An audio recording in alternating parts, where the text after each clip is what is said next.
In the summer of 1993, St. Louis was hit by some really unusual and heavy rain. The city faced a season of nonstop rain, leading to one of the worst floods in its history.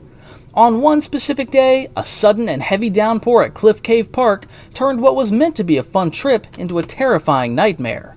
This is the incredible story of 13-year-old Gary Maher, who found himself in a life-threatening situation and survived against all odds. Gary's troubled life before the flood. Gary Maher was a young teenager caught in a cycle of trouble. At just 13 years old, Gary had begun to make poor choices. He had started hanging out with a problematic crowd, staying out late, and getting into trouble with the police. His mother was deeply concerned about his future. She lived in a tough neighborhood plagued by crime and poverty, and she worried that the environment was negatively influencing Gary. To help steer him back on track, Gary's mother made the difficult decision to send him to St. Joseph's Home for Boys. This was a place designed to help troubled youths like Gary. Although it was a hard choice, she hoped that being in a structured environment would provide him with the guidance he needed. Gary was allowed to come home only every other weekend until his behavior improved. The day of the flood, an unexpected adventure. As Gary began adjusting to life at the boys' home, the Midwest was experiencing unprecedented rainfall. The region was suffering from severe flooding that had caused widespread damage, with many people losing their homes and lives. On one particular day, after a break in the rain, the staff at St. Joseph's Home decided to take the boys on an outing to Cliff Cave Park. Despite road closure signs warning of potential dangers, the group decided to proceed. They were excited about exploring the cave and enjoying the sunny weather. Upon reaching the cave, the boys and their counselors noticed that the cave entrance appeared unaffected by the recent floods. Eager to explore, they ignored the road closure signs and entered the cave. The group consisted of 16 boys aged between 7 to 14, along with 4 counselors. Exploring the cave, a dangerous choice. The cave seemed safe at first. The boys began climbing rocks and exploring the wide entrance. One of the counselors, who was experienced in caving, suggested exploring deeper into the cave. 5 boys, including Gary, volunteered to go further in. They were reassured by the presence of 2 counselors and entered the main tunnel. The cave's main passage was initially wide, but it soon narrowed into a smaller tunnel. The further they went, the more complex the cave became, with numerous side passages branching off.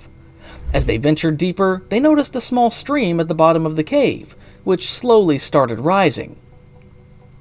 The sudden torrential downpour.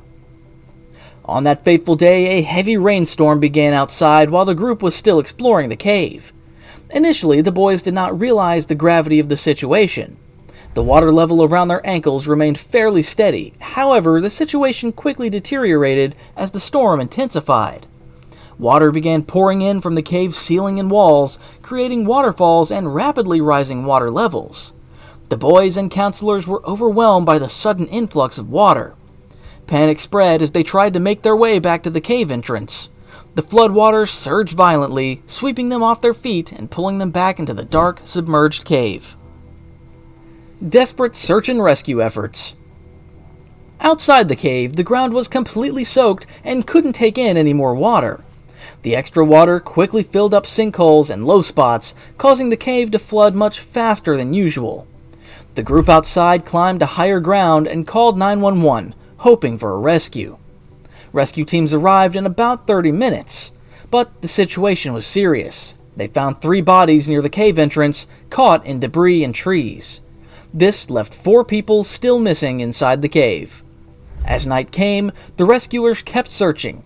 They checked the riverbanks and cave entrance, worried that some of the missing people might have been carried downstream toward the Mississippi River. Experienced cavers helping with the search didn't think they would find any survivors due to the tough conditions. They faced a significant challenge, searching the drapery crawl, a narrow and low passage within the cave. This area is only 2 to 3 feet high and requires crawling on your stomach for up to 45 minutes to get through. The night before, the passage was completely flooded, making it impossible to search. The rescuers had to wait until the next morning for the water to recede enough to access this part of the cave. The search continues, finding Gary. The following morning, with the water levels receding, search teams returned to the cave. They ventured into the drapery crawl, a narrow passage that had been completely flooded the previous night. As they moved through the cave, they heard a faint noise. Initially, they thought it was from other searchers, but soon they recognized it as a small, desperate voice.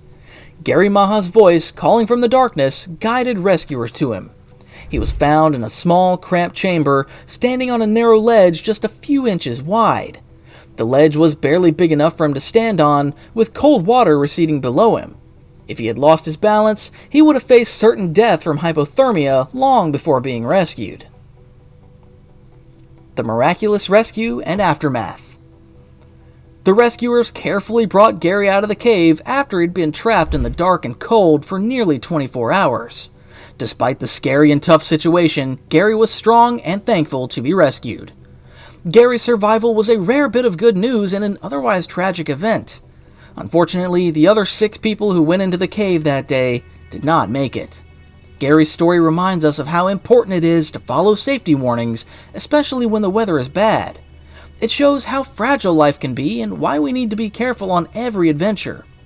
After Gary was rescued, his mother was incredibly relieved and grateful to have him back. Even though the situation was very hard, she was so happy that Gary had survived. She couldn't stand the thought of losing him and wanted to keep him safe and close. This experience made her realize how precious life is and how important it is to appreciate every moment with the people we love. Gary Maher's story teaches us about the importance of staying safe and paying attention to warnings. Tell us in the comments section below. If Gary Maher's story moved you and you found it informative, please like, share, and subscribe to our channel. Your support helps us continue sharing stories of courage, survival, and vital lessons.